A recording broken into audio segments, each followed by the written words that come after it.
Morning students.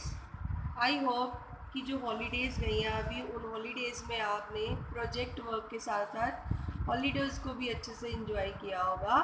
So today we will study about the unit 3 Buddhist, Jain and Hindu art. इससे पहले हमने 2 unit जो पढ़े थे उसमें फर्स्ट यूनिट में था इंट्रोडक्शन टू आर्ट और जो सेकंड यूनिट था उसमें था prehistoric rock paintings and Indus valley civilisation.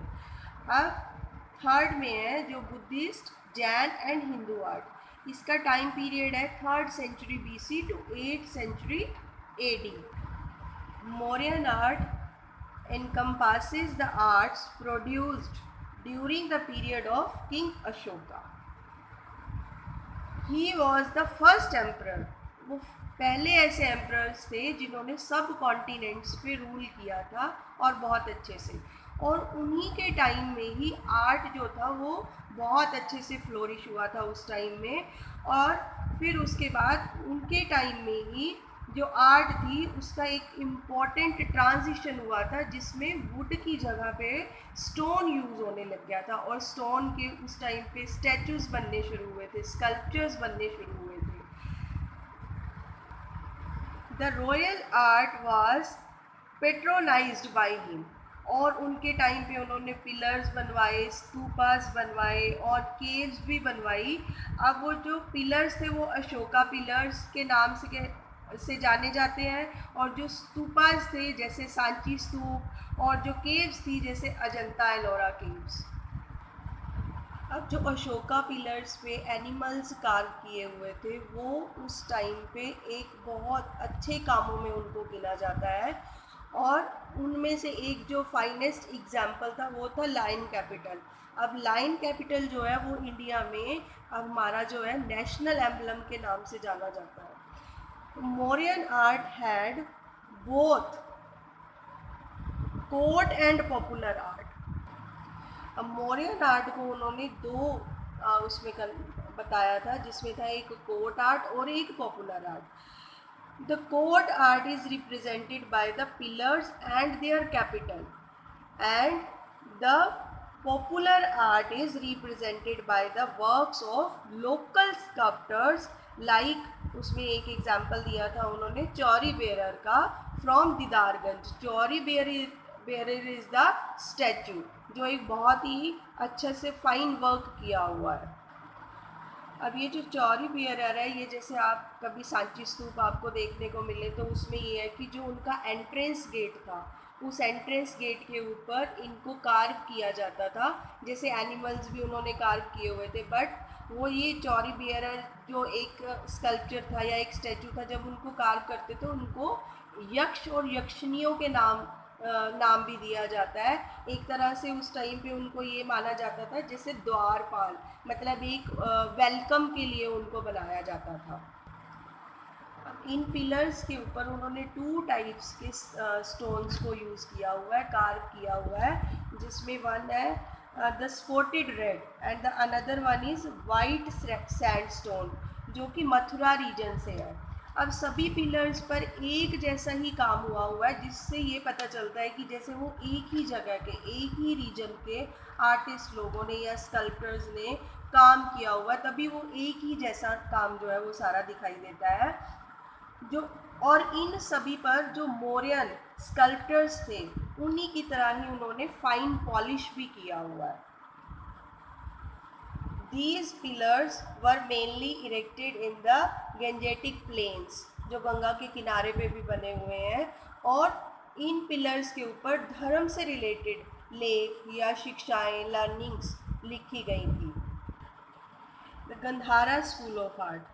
The Gandhara school of art flourished under Kushan emperors in the 2nd century, according to Heinyan. अब the making of Buddha image was prohibited. उसमें क्या था कि उस time पे हीनयान के time पे जो बुद्धा के जो सिंबल्स थे, जैसे उनकी चरण पादुकाएं हो गई या और सिंबल्स हो गए, उन सिंबल्स को वो यूज़ करके उनकी शिक्षाओं का प्रचार कर रहे थे, और उस टाइम पे उन्होंने जो बुद्ध की इमेजेस थी, जो बुद्ध के स्टैचूज़ थे, उनको उन्होंने बिल्कुल ही रोक लगा दी थी कि उनके स्टैचूज़ नहीं बनाने उस टाइम पे, या उनकी कोई भी इमेजेस नहीं बनानी, और सिर्फ उनके सिंबल्स के थ्रू ही उनकी शिक्षाओं का जो था वो प्रचार करते थे।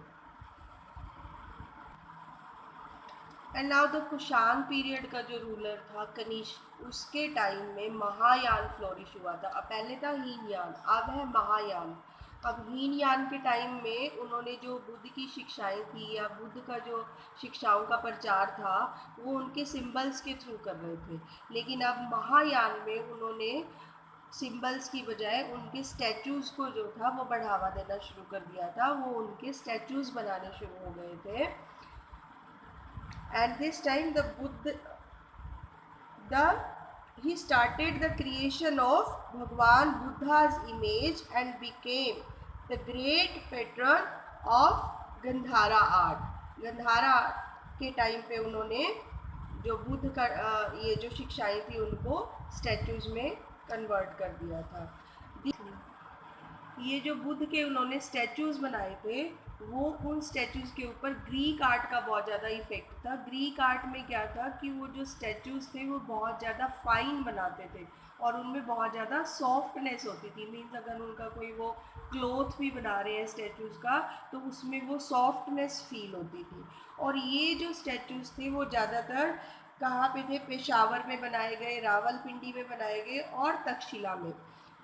On the whole this area was known as Gandhara. ये जितने भी एरियाज थे उसको गंधारा के नाम से जाना गया, और इसके बाद he the art of this period was named as Gandhara school of art. अब इन स्टैचूज़ का जो सब्जेक्ट था वो बुद्धा से ही रिलेटेड था। बुद्धा के ही उस टाइम पे ज़्यादातर स्टैचूज़ बने, और उनकी जो स्टोरीज से रिलेटेड थे उन सब्जेक्ट्स को उन्होंने उन स्टैचूज़ के थ्रू दिखाया था। और उस टाइम पे जो बुद्धा के पोस्चर्स थे वो उनको उन्होंने किस स्टाइल में बनाया? वो इंडियन स्टाइल ही था, प्योर इंडियन स्टाइल। और लाइक जैसे प्रीचिंग हो गया, या ध्यान मुद्रा हो गया, या अभय मुद्रा हो गया। अब इन सब्जेक्ट मैटर में क्या था कि जो स्टैचूज़ थे वो बुद्धा के जो बनाए थे उन्होंने, वो थे तो इंडियन, बट जो उनका स्टाइल था वो ग्रीक। जैसे मैंने अभी पहले आपको बताया कि ग्रीक जो स्टाइल में उन्होंने स्टैचूज़ बनाए थे उसमें बहुत ज़्यादा सॉफ्टनेस थी, चाहे वो क्लोथ्स को लेकर के थी या उनके वर्क को लेकर के थी, तो वो सॉफ्टनेस फील होती थी। और उसके बाद स्टैचू को कार्व करने के बाद उनको बहुत अच्छे तरीके से पॉलिश भी किया जाता था। और इवन जो बुद्ध थे वो एक मंक थे। मंक जो होते हैं वो अपने हेयर नहीं रखते, लेकिन जो Gandhara artist had shown him having ornament hair style and with moustaches. उन्होंने मोस्टैचेस भी बनाई उनकी, और उनके हेयर स्टाइल को भी उन्होंने एक ऑर्नामेंटल के तरीके से यूज़ किया हुआ था। So Buddha has also been shown wearing a brownish kurta like garment. Small kundals in ears are painted. तो ये सारी चीज़ें भी उन्होंने स्टैचूज़ में बनाई थी। ओवरऑल अगर आप देखा जाए तो उनकी जितनी भी स्टैचूज़ बने, या जितने भी उनके स्टैचूज़ थे उन्होंने कंपोज किए, कॉम्पोजिशंस बनाए, तो उन सब में बहुत ज़्यादा सोबरनेस थी। तो ये जो चैप्टर में हमने इंट्रोडक्शन अभी पढ़ा है उसमें गंधारा स्कूल ऑफ आर्ट में, या जो अशोका पीरियड के बारे में पढ़ा है, तो महात्मा बुद्ध को उन्होंने ज़्यादा प्रेफरेंस दिया, और उस टाइम में उन्होंने जो भी वर्क करवाया अशोका ने उसको उनको लेकर के, तो वो पिलर्स भी बनाए, तो वो सारा ही वर्क जो था बुद्ध से रिलेटेड था। थैंक यू बेटा।